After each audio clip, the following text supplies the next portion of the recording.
Hi, I'm John Picarello, Chief Leadership Officer here at Lions Pride Leadership Company. And today what I want to talk to you about is, are you a more relational leader? And it's being a more relational leader that really gets things done, believe it or not. Relational leaders statistically get more out of their teams than non-relational leaders.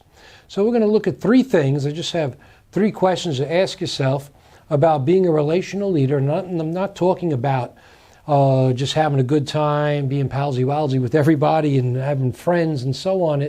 It's much more than that. It's getting the most out of your people and having your people get the most out of you. And that's what I mean by being a more relational leader.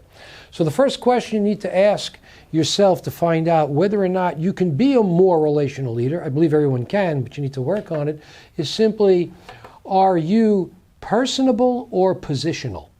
And that's really the question you need to ask. A personable leader is someone who can mix in the room with anybody and talk. They're personable, they're genuine, not necessarily outgoing, even though I speak a lot in public, but personally I'm a private person. I don't like to be the center of attention and so on and so forth. But the thing is, being personable just means you're genuine and that you genuinely like people. You want to help people. Now, being positional means that you're all attached to your title and your position, and that you're coming in, and instead of commanding respect, you demand respect. And that's a big difference. Personable leaders command respect because they're so genuine and they set the whole room at ease.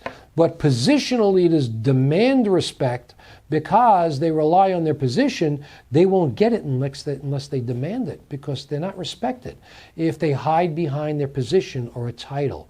So being personable gets you further in being a more relational person, because people see, well, you're real, you know. You don't have to wait until you get outside the company hours, maybe to get to a happy hour or get to a company party to say, oh, the guy's human, that woman's human. No, be that way anyway. Be who you are 24/7. There's a way to do that where you become more personable, but it's not overly so, because you're stating your purpose and they know what needs to get done. And you do everything in a personable manner. And it takes practice for some people, but being personable will save you from being positional, because statistics show that personable leaders do indeed get a lot more out of their teams, get a lot more out of their think tank, get a lot more out of other leaders when they're cooperating in joint projects. So be more personable, because people need to see you're human. It resonates with them, and they're more apt to cooperate with you. And that's willful cooperation, where a positional leader will demand it, and now they do it because they have to. And I've always said this about leadership. If you're positional, then people are going to do what they have to. And when it comes to stepping up the plate, they're only going to give you what they have to because they have to. It's simply all about the paycheck. But if you're personable, they know the stake you have in them, and they don't want to disappoint you, because you usually don't disappoint them. That's in a whole different realm. And that's being a more relational leader. So the second aspect of being a relational leader really is, are you giving more than you're looking for?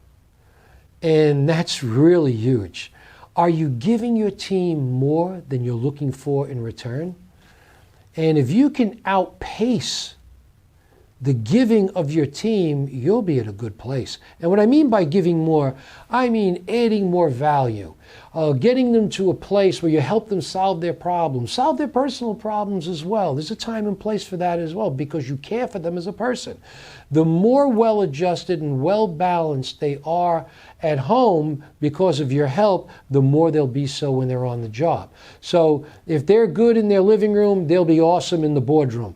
So I'm telling you that just begin to be more relatable to them, giving them more, exceed expectations.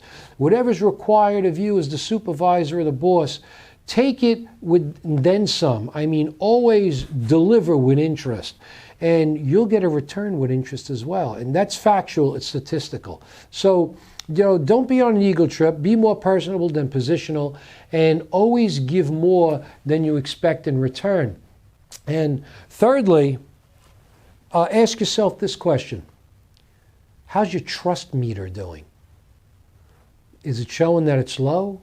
Is it high? Are you trustworthy?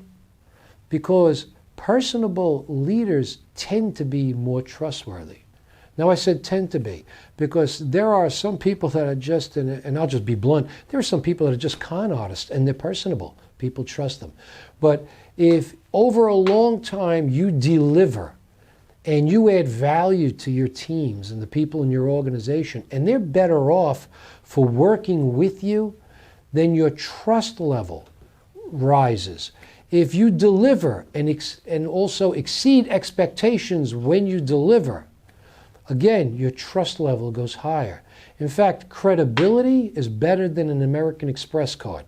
You have credibility where people trust you, they will go the extra mile for you. Your team, if you have people that need to work late, and I usually don't like to ask people to stay longer and work late, but if I have to, I will. And usually I don't have a problem with it. Why? Because I love the people I work with, and I don't mind that. And so I'll ask them. I still ask them. I never demand anything, and usually they give it willfully. So if you are a more relational leader, you'll find you have a more well-adjusted team. You'll have a team who will work longer and work harder for you. You'll have a team that trusts you enough to come and ask you questions. If there's a problem, they'll trust you enough to come and ask you how to deal with it. So, I mean, one of the great indicators, whether you're personable or you're positional, is are there a lot of conversations taking place and you're not involved in it? Do you see more of your team, around the proverbial water cooler having these conversations, and usually the conversation stops when you walk by? Those are indicators of something. Usually if you're personable, they don't mind cluing you in on it. So I would like you to study to be personable. I'll challenge you to do it. The people will love you for it. You'll love your people for it. And you will have an environment of trust, an environment of achievers, and an environment where nothing's hidden, everything's on the table. Because you're more personable, people trust you. So I hope that's added value today and challenge you that this year you'd be a more personable leader, and therefore you'll be a more trustworthy one. So I want to thank you for taking the time to listen to me, and my pleasure for adding value to you. And until next time, be more personable. Thank you. Bye.